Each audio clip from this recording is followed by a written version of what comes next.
మన ప్రభుత్వం ఏర్పడ్డ తర్వాత ఈరోజు రాష్ట్రంలో దాదాపుగా 7,000 8,000 ప్రతి నెల 350 కోట్లు బట్టి విక్రమార్క గారు ఈ 25 నెలల్లో ఆర్టీసీలో ఆడబిడ్డల ఉచిత ప్రయాణానికి ఆర్టీసీ కార్పొరేషన్కు 1,000 కోట్ల రూపాయలు చెల్లించి ఆడబిడ్డలకు ఆర్టీసీ బస్సుల్లో ఉచిత ప్రయాణం ఇచ్చినాం.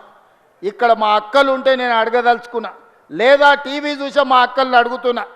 ఈ ప్రభుత్వం వచ్చిన తర్వాత ఇందిరమ్మ రాజ్యంలో ఏ బస్సు అయినా ఎక్కండి, ఎక్కడికైనా వెళ్ళండి, అమ్మవారి దర్శనానికి వెళ్తారా, భద్రాద్రి రాముల వారి దర్శనానికి వెళ్తారా, యాదగిరిగుట్ట లక్ష్మీ నరసింహస్వామి దర్శనం చేసుకుంటారా, లేకపోతే అమ్మగారింటికి పోయి అమ్మను బలకరించి వస్తారా?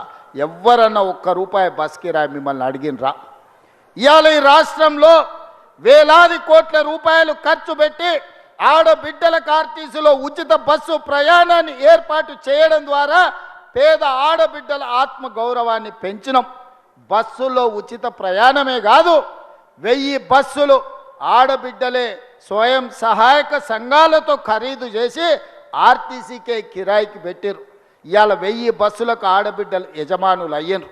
అదేవిధంగా మా బట్టి గారిని అడిగిన 0 వడ్డీ మీద ఇప్పటివరకు ఎన్ని ఇచ్చినామని 26-27 వేల కోట్ల రూపాయలు బ్యాంకుల లింకేజ్ ఇచ్చి 0 వడ్డీకి సంబంధించి వందలాది కోట్ల రూపాయలు బ్యాంకుకు మిత్తీలు మన ప్రభుత్వం చెల్లించింది. రేపు 19 తారీఖు లోపల మిగిలిన 0 వడ్డీకి సంబంధించిన ఆడబిడ్డలకు మేలు జరగడానికి రాష్ట్ర ప్రభుత్వం 2 రోజుల్లోనే బ్యాంకులకు సంబంధించిన మొత్తం నగదు బదిలీ చేసి ఆడబిడ్డలకు వడ్డీ లేని భారాన్ని తగ్గిస్తున్నాం ఇవాళ.